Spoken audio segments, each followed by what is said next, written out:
আসসালামু আলাইকুম। আলহামদুলিল্লাহ, ঈদুল ফিতর উপলক্ষে আমরা আমাদের হিলফুল ফুতুর সংগঠনের উদ্যোগে 5টি গ্রামের 130টি পরিবারের কাছে গরুর গোশত পৌঁছে দিলাম। এই 5টি গ্রামের 116টা পরিবারের পাশাপাশি 14টা মসজিদের ইমাম সাহেবদের কাছেও আমরা এই হাদিয়া পৌঁছে দিয়েছি।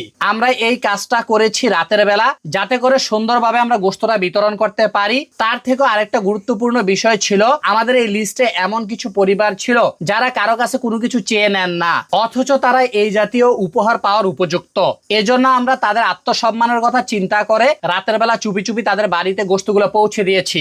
আমরা 2 জন কসাইকে বলেছিলাম তারা 4টার দিকে আমাদের গ্রামে এসে উপস্থিত হন। তারপর আমরা গরুটাকে আমাদের ক্লাবের সামনে জবাই করি। এরই মধ্যে আস্তে আস্তে আমাদের সংগঠনের সদস্যরা আসা শুরু করে, আর ওনারাও ওনাদের কাজ চালিয়ে যেতে থাকে। এদিকে গরুর গোশত বানানো শুরু করে কসাইরা, আর অপর দিকে আমরা যারা এখানে ছিলাম তারা আমাদের ক্লাবটাকে রেডি করা শুরু করি। যেহেতু এটা আমাদের সভাপতি সাহেবের বাড়ি, ওনারা সারা বছর ঢাকাতেই থাকেন, ঈদ উপলক্ষে বাড়িতে আসবেন, এজন্য আমরা ক্লাবের জিনিসপত্র গুছিয়ে ওনাদের থাকার ব্যবস্থাটা করে ফেলি। এই সম্পূর্ণ গরুটি আমাদের সংগঠনে দিয়েছে আমাদের সংগঠনের অন্যতম শুভাকাঙ্ক্ষী মোহাম্মদ বাকি মোল্লা। তাকে অসংখ্য ধন্যবাদ। দোয়া করি আরো এরকম সামাজিক কাজে অংশগ্রহণ করতে পারো। আজকে আমরা গরুর গোশত বিতরণ করব 5টি গ্রামে: পোড়াকান্দি, ভিটিকান্দি, দাসকান্দি, গোশকান্দি এবং আলীনগর। আমাদের কাছে আগে থেকে লিস্ট ছিল, যেহেতু এই গ্রামগুলোতে আমরা অনেক আগে থেকে ত্রাণ দিতাম। তারপর আমরা নতুন করে লিস্টগুলোকে আরো যাচাই বাছাই করি। দেখা যায় সেখানে নতুন কিছু নাম ইনক্লুড হয় এবং কিছু নাম বাদ পড়ে যায় তাদের অর্থনৈতিক সচ্ছলতা কিংবা এখানে বসবাস না করার কারণে।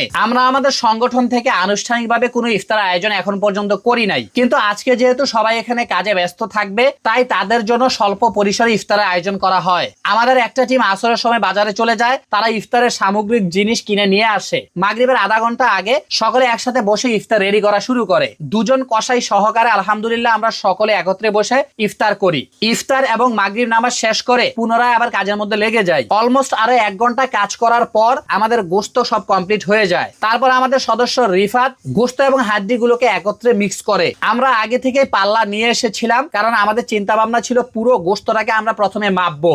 যতটুকু গোশত হয় এবং যে কয়টা নামের লিস্ট আছে সেই অনুযায়ী ভাগ দিয়ে আমরা প্রত্যেককে সমান ভাগে ভাগ করে তারপর গোশত বিতরণ করব। আলহামদুলিল্লাহ আমরা সেই অনুযায়ী কাজটা শুরু করি। গোশতের কাজটা কমপ্লিট হয়ে যাওয়ার পর আমরা সংগঠনের সকল সদস্য চারিদিকে বসে গোশতগুলাকে প্যাকেট করা শুরু করি এবং 2টা পাল্লা দিয়ে 2 দিকে মেপে মেপে সঠিকভাবে গোশতগুলাকে পলিথিনের মধ্যে প্যাকেট করি। প্যাকেটগুলা কমপ্লিট হয়ে যাওয়ার পর তারপর আমরা লিস্ট অনুযায়ী এক একজনকে এক এক দিকে দায়িত্ব দিয়ে দেই। প্রথমে আমাদের একটা টিম গোশকান্দি, আলীনগর এবং দাসকান্দি নদীর ওই পারের জন্য মালগুলোকে গাড়িতে উঠিয়ে ফেলে। যেহেতু এই রাস্তাটা লম্বা, এজন্য আমরা এই মালগুলোকে সিএনজি দিয়ে পাঠাই। এই ক্ষেত্রে গোশকান্দি গ্রামের সংগঠনের সদস্যরা এবং আলীনগর গ্রামের সংগঠনের